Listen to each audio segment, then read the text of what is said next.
ボイストレーナーのつるさんです。皆さんいかがお過ごしでしょうか。今回の動画はですね、ミセスグリーンアップル夏の影オフィシャルミュージックビデオ、こちらを見て歌声分析をしていきたいと思います。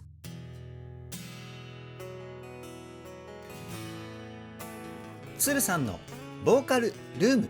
さあ今回でミセスグリーンアップルの歌声分析動画も5本目ですかね。大森さんの歌声にですね、めちゃくちゃハマってしまって、先月終わりぐらいから定期的にミセスグリーンアップルの楽曲の歌声分析動画をね、公開していきたいっていうふうに思っているんですけど、そんな中ね、ミセスグリーンアップルの新しい楽曲夏の影が公開されて、もう僕はね、飛びついてしまいましたね。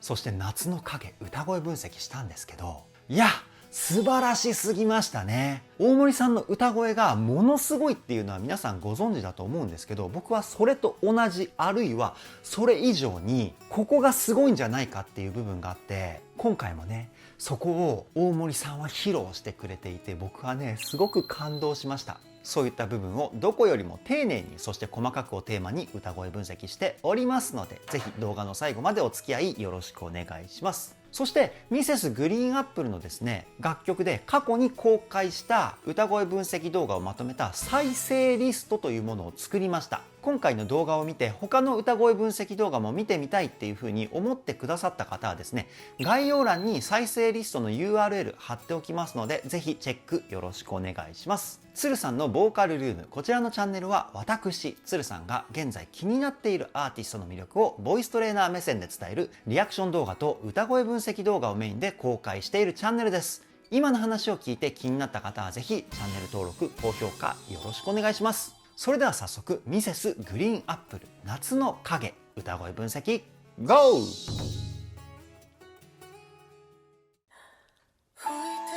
うわ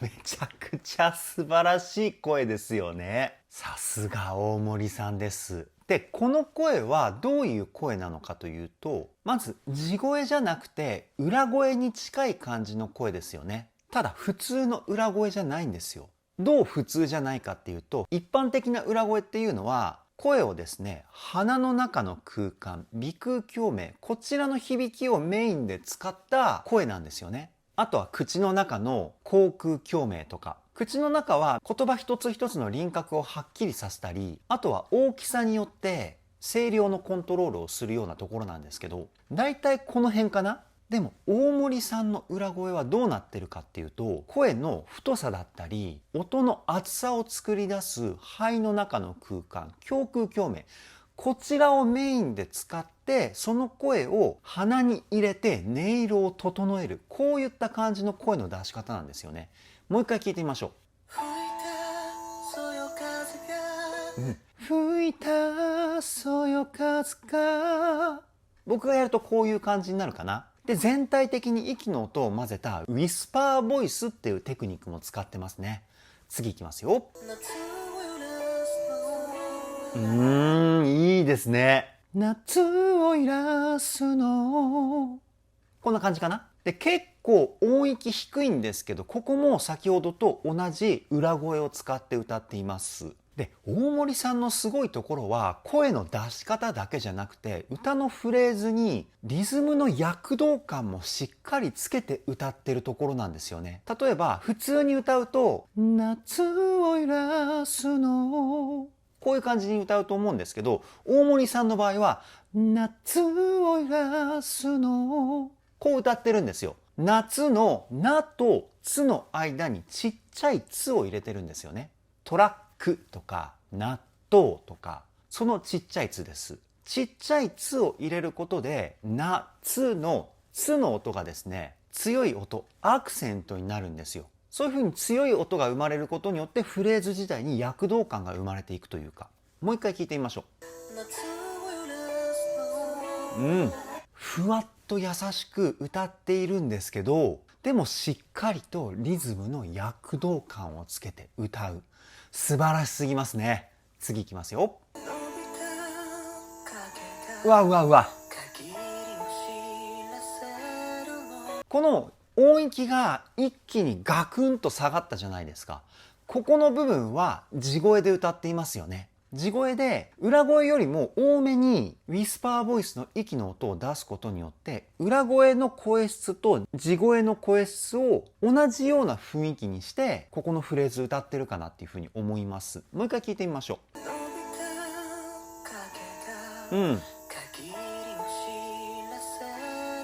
多分そうですね。伸びた影がみたいな。普通に聞くと両方同じ声の出し方なんじゃないかっていう風に錯覚するぐらい声質に差がないんですけど、最初の伸びたが裏声で、その後は地声でウィスパーボイス多めみたいな声の出し方ですね。すごく繊細な声の使い方してますよね。次いきますよ。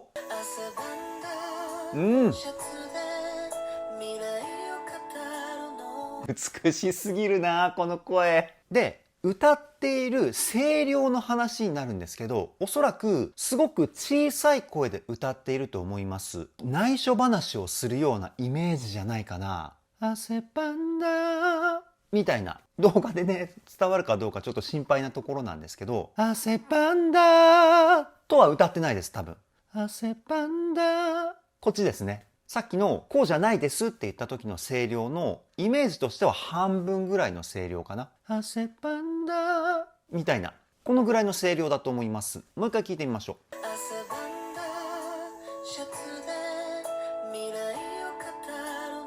う。いいですね。もうニヤニヤしちゃいます。大森さんの声聞くとすごく魅力的ですよね。次いきますよ。あ、いいね。今の聞きましたか？ゆっくりとっていう風に後半のリとのあたりリズムをすごくこう溜めた感じで歌ってるんですよね。このリズムコントロール最高にかっこいいですよね。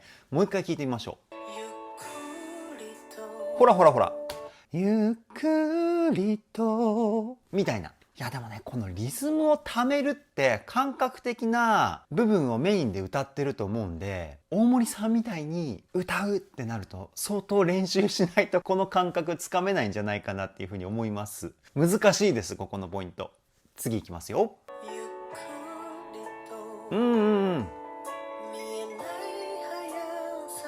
見えない速さでみたいな。最初の見えが地声で、ない速さでが裏声です。いや、地声と裏声行ったり来たりですごくハイクオリティなフレーズですよね。もう一回聞いてみましょ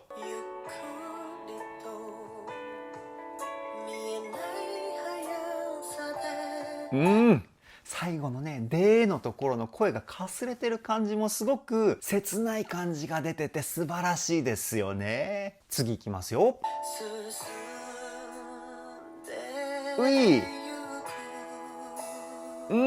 ここは全部地声で歌ってるかな。で、途中で進んでゆくみたいな感じでしたよね。この進んでのところ、エッジボイスっていうここにですね、仮声帯っていう器官があるんですけど、ここで作ったガラガラって音を入れてからでっていう風に歌ってるんですよ。エッジボイスが入ると一気に切なくなりますよね。もう一回聞いてみましょう。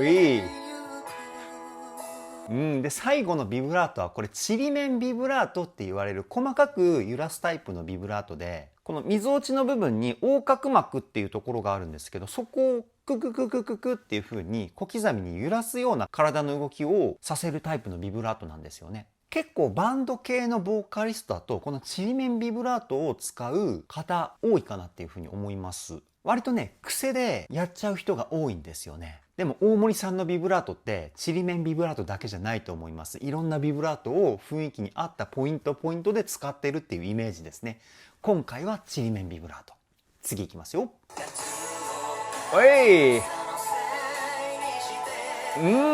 ここで音域は下がるんですけど、地声をメインで使った声をチョイスすることによって力強さが半端ないですよね。で、ここの声は先ほど裏声の時に説明した胸の響き、胸腔共鳴がメインです。夏の暑さのせいにしてみたいな。こんな感じかな、僕がやると。胸を中心にしてちょっとだけ鼻に声を入れるんですよね。で、鼻は声の音色をコントロールするポイントなので、鼻で声の雰囲気をまとめている、そんな感じの歌い方かなっていうふうに思います。もう一回聞いてみましょう。かっこいい声だ。本当に音域広いですよね、大森さんは。低音もめちゃくちゃかっこいい声を作って歌っているし、高音はもう大森さんのね、代名詞みたいな音域だと思うので、もちろんかっこいいし、どの音域を歌ってもかっこよく歌うんですよね。素晴らしすぎます。次いきますよ。で、今ちょっと音域上がったじゃないですか。声って音域が上がるとどんどん声質が細くなって、音域が下がるとどんどん声が太くなる。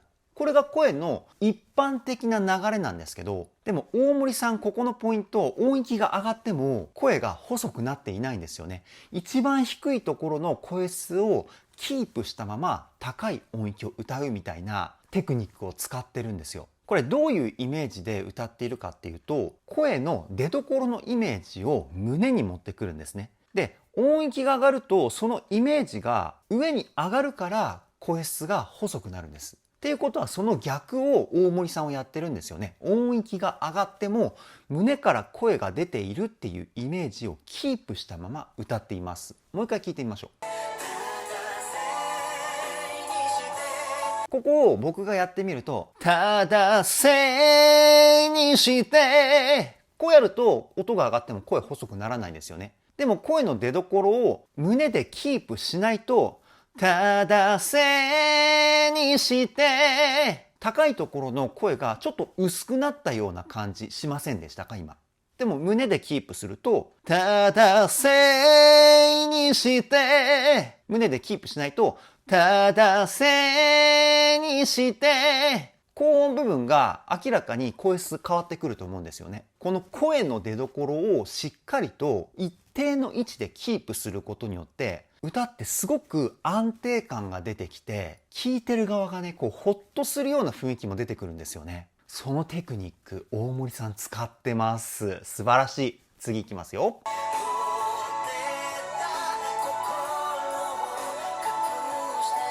ここも結構こういう感じで音域動いていましたけど、先ほど言った声の出所をキープして歌ってますよね。もう一回聞いてみましょう。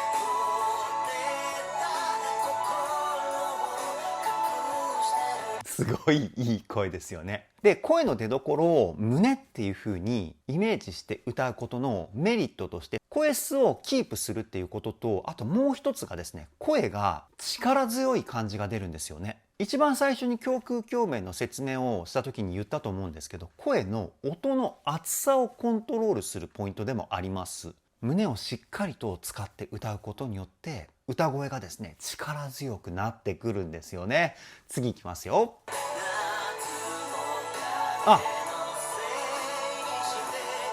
ちょっと声の出し方ここで変えたんじゃないかなっていうふうに思います。胸のイメージは変わってないんですけど、声の出所をですね、口にしたんじゃないかな。胸で作られた声がさっきまでは鼻だったんですけど、出口をちょっと下に下げた、そんな感じかな。夏の影のせいにしてみたいな声のジリジリ感を感じれると思うんですけど、口を出口のイメージで歌うとこの響きが出やすいんですよね。鼻にすると夏の風のせいにして声がちょっと柔らかい感じになる。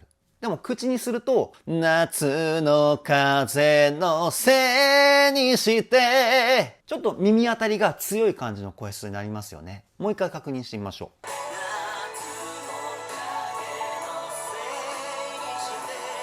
やっぱりそうですね。出口を口にしてる感じがします。さっきちょっとね、歌詞間違ってたかもしれないですね。ごめんなさい。次いきますよ。またせいにしてやっぱ口ですよね。で、このせいのせの音、せーっていう風に音をしゃくって歌ってるんですよね。ここめちゃくちゃかっこいいですね。もう一回聞いてみましょう。ほら。クイッとこうしゃくり上げてるような感じしますよね。このしゃくりを入れることによってポイントでスピード感が出るんですよ。この雰囲気がねめちゃくちゃかっこいいですよね。次いきますよ。今の溶けたのこの「た」の音めちゃくちゃかっこよくないですか？溶けたっていうワードでこう徐々に音を大きくしているんですよね。これクレッシェンドって言うんですけど、大森さんの歌の表現ってこう音量で盛り上げるで音量を小さくすることによって盛り下げる、そういった表現が多く使われていると思うんですけど、やっぱりこの音量を使った感情表現ってものすごく心に突き刺さりますよね。もう一回聞いてみましょう。ほら、溶けたで氷とで一番声量のピークが来るみたいな。でここから今度こう小さくなるのかな。聞いてみましょう。やっぱりそうですね。最初は小さいところから始まって徐々に大きくなってでまたこう小さくなっていくみたいな、一つの大きな山を声量で表現してるかのような、そういった歌い方かなっていうふうに思います。いや最高ですね。次いきますよ。うわ、ごめんなさい、一回止めますね。ここで声のレコーディング後の音質処理の方法が変わってるんですね。多分イヤホンで聞くとすごくはっきりわかると思うんですけど、2番のこの A メロの部分の大森さんの声がすごい近い距離で感じれるんですよ。これどういう風に音質処理の方法を変えたかっていうと、レコーディングをした歌声っていうのは残響成分であるリバーブっていうものと、あと山彦成分であるディレイっていうものを声に乗せた上で音源化されます。で特に最初に言ったリバーブっていう残響成分、これを多くかければかけるほど声って聞いてる側から遠く感じるんですよね。でも今聞いたところはものすごく近く感じた。ということは先ほど言ったリバーブの量で声の距離感だったり奥行きを表現してるんですよね。いや今聞いた瞬間鳥肌立ちました。うわこんな表現使ってくるのかって思ってね。いや奥が深いですよ、ミセスグリーンアップルの楽曲は。もう一回聞いてみましょう。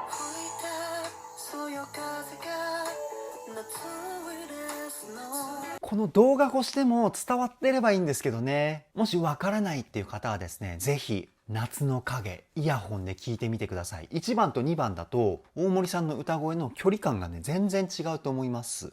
次いきますよ。うわいい。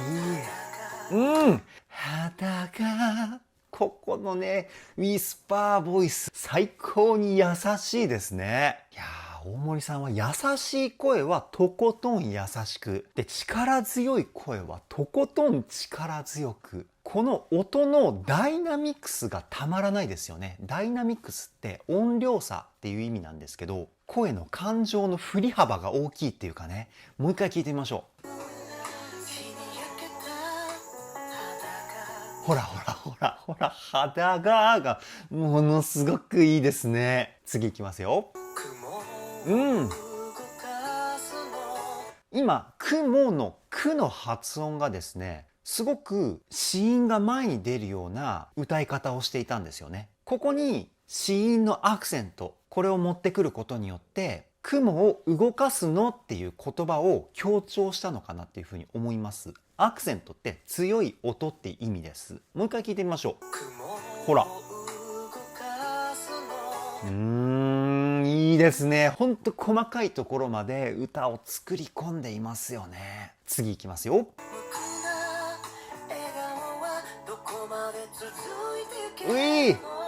いいですね。ここで上がるんですね。で高いところ続いてけるの、最後ののだけ地声に戻してる感じですよね。もう一回聞いてみましょう。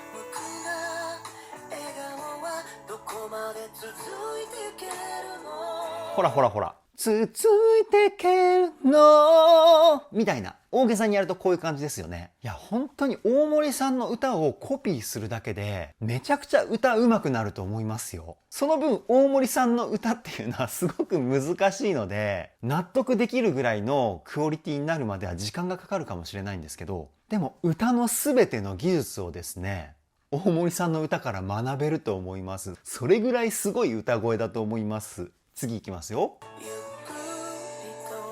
いいここね。今2回目のゆっくりとエッジボイス入ってましたよね。1回目のゆっくりとと2回目のゆっくりとの声の表情を変えてきてるんですよね。もう一回聞いてみましょう。ほらほら、ゆっくりとになってますよね。うわー最高だな。次いきますよ。ここでまた声のニュアンスを変えてますよね。見えない花さでみたいな、喉の奥の空間をですね狭くしたような感じの裏声かなっていうふうに思います。確かねクラシック用語でソブとかいう名前の声の種類だったと思うんですけど、すごく特徴的な声ですよね。もう一回聞いてみましょう。いい声いい声。天国でもこの声を使っていたかなっていうふうに思います。大森さんのこの声僕ね大好きなんですよね。次いきますよ。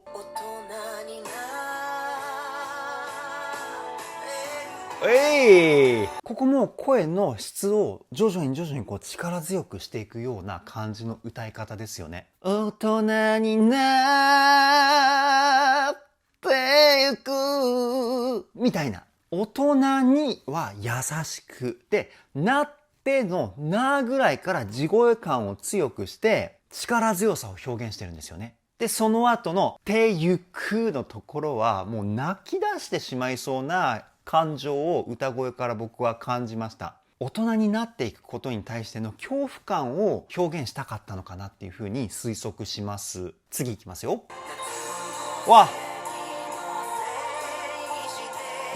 でここで転調ですね。天国のラストでめちゃくちゃキーが変わりましたけど、やっぱりこういう音楽理論知識も豊富ですよね。素晴らしすぎます。もう一回転調したタイミング聞いてみましょう。こ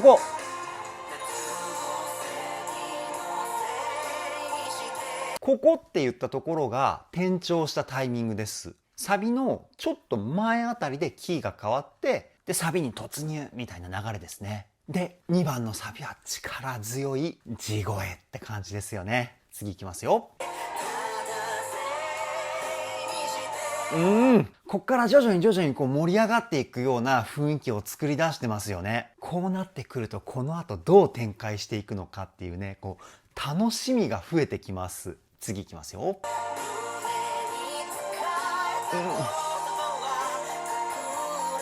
すごい強い地声ですよね。でここの声の出し方も先ほど説明した胸と口、この2つが中心の歌声かなって思います。もう一回聞いてみましょう。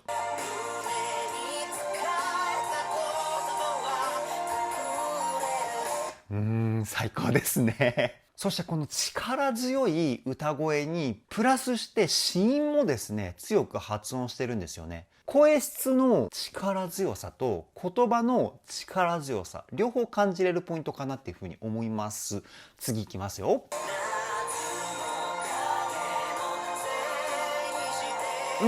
でここはまた声の出し方変えてるんですよね。胸と口中心の先ほどの声から今度は胸と鼻中心の声で、先ほどの声よりも優しい雰囲気が出てる歌声かなっていうふうに思います。もう一回聞いてみましょう。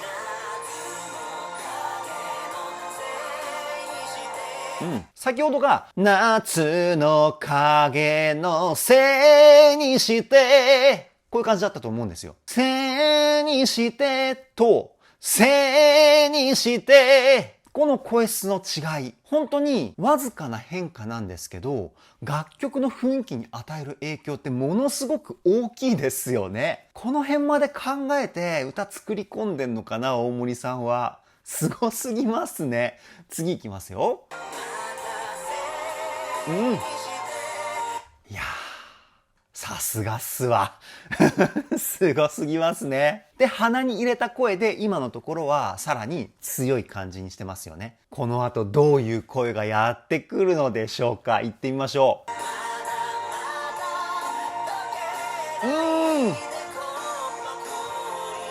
まだまだ溶けないでコップの氷を、すごくイメージが湧きやすいワードですよね。なんか夏場だったら誰もが思ってそうなワードじゃないですか。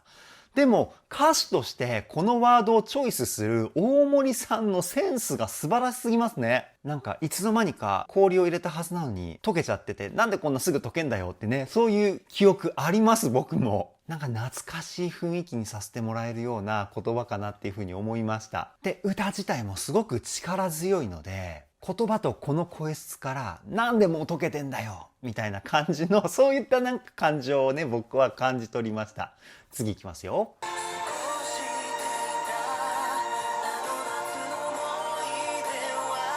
切ないここ。C メロがすごく切ないですね。今、感想部分をですね、ちょっと動画の方には収録していないんですけど、映像を見て、ミセスグリーンアップルのお三方がそうめんを食べているシーンなんですけど、なんか、そういう夏休みの思い出僕もあるなと思って、地元の友達と夏休み中ずっと一緒にいて、ご飯とかもね、一緒に食べていたりとか、なんかそういう懐かしい思い出に浸った後の C メロのフレーズがですね、素敵すぎてちょっと感動しちゃいました。すいません。もう一回聞きましょ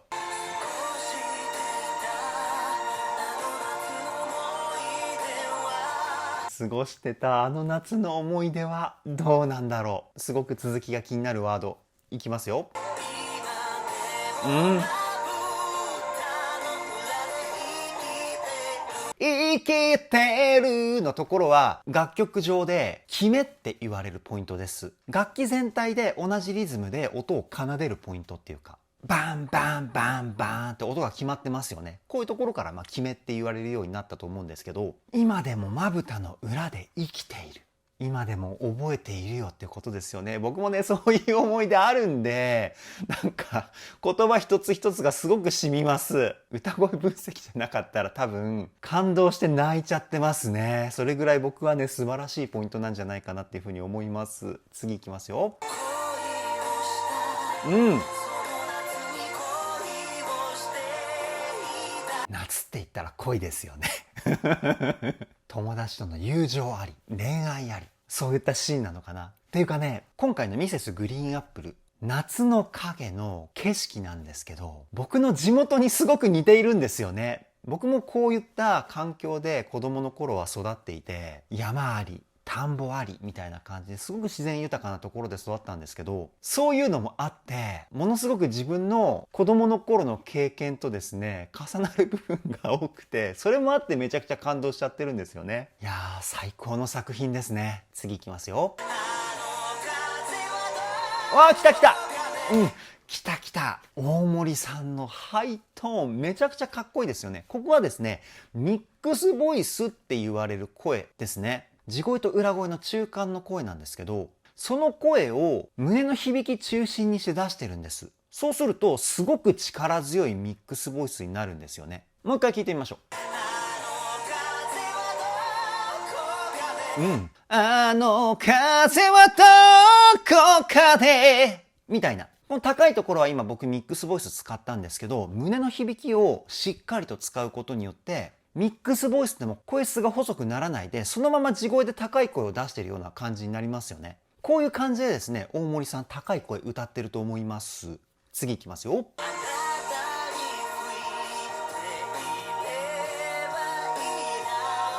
このいればいいなのこのいれのれの音を一瞬裏声にひっくり返しているような声がですね、すごく切ないですよね。もう戻ってこない昔の思い出に黄昏てるような、そういった感情表現かな。もう一回聞いてみましょ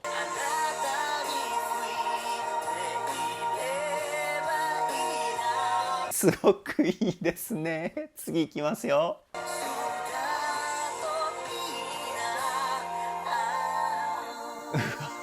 いい。徐々にこう優しくなっていくんですね。うわー、この流れ最高すぎますね。最後はウィスパーボイスでささやくように、完璧な締め方ですね。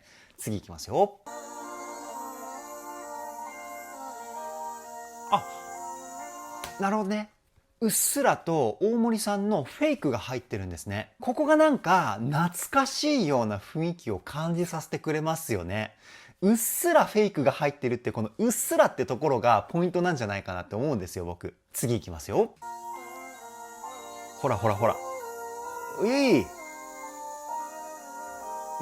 あれこのままもしかして終わっちゃう感じかな。残り時間が30秒ぐらいなんですよね。もう一サビあるのか、そのままエンディングを迎えるのか。いや、このミュージックビデオの瓦屋根、僕のね、実家もね、瓦屋根なんですよ。ほんとうちの地元みたい。嬉しいです。次いきますよ。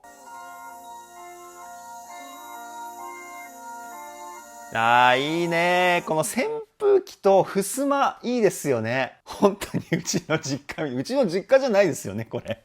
なわけないんですけどね。次いきますよ。あー、雲がいいね。あ、なるほど。こう散歩をしながら鼻歌を歌っている大森さんっていうことなんですね。さっきのフェイクも鼻歌っていうことなんだ。そういうことか。ということはこのままエンディングを迎えるってことですね。いきますよ。あ、ここで終わりか。歌は終わっちゃいましたけど、まだね、10秒ぐらいあるんで、せっかくなんで最後まで見ていきます。いきますよ。あ、暗くなって、あ、ミセスグリーンアップル、10 years。いやー、素晴らしすぎましたね。以上、ミセスグリーンアップル夏の影歌声分析はここで終了です。いやー、浸りました。めちゃくちゃ浸っちゃいました。最高の夏ソングなんじゃないですかね。夏の影は。テンションが上がってハッピーみたいな気持ちになれる夏の曲もいいですけど、こうやって思い出に浸れるような雰囲気の夏の曲もね、僕は最高だと思います。なんか本当に昔を思い出してめちゃくちゃ感動しちゃって、ちょっと油断したら本当にね、泣いちゃいそうなくらい感動しました。ミセスグリーンアップルの皆さんにはこの感動をありがとうっていう風に伝えたいです、僕は。そして大森さんの歌声、やっぱり素晴らしいですよね。声がすごいっていうのはもう皆さんね周知のことだと思うんですけど、僕はねやっぱりリズム感と音量のダイナミクスを使った感情表現、ここが天下一品なんじゃないかなっていうふうに僕はね思うんですよね。いやー、もっと大森さんの声のことを知りたいので、ミセスグリーンアップルの曲でこの曲の大森さんの声は聞いた方がいいよっていう皆さんのおすすめがあったらですね、ぜひコメントで教えてください。もっともっと大森さんの歌声僕知っていきたいと思いますので、ぜひよろしくお願いします。それでは今回の動画はここで終わりです。動画の内容を気に入ってくださった方はチャンネル登録、高評価よろしくお願いします。ではでは、ボイストレーナーのつるさんでした。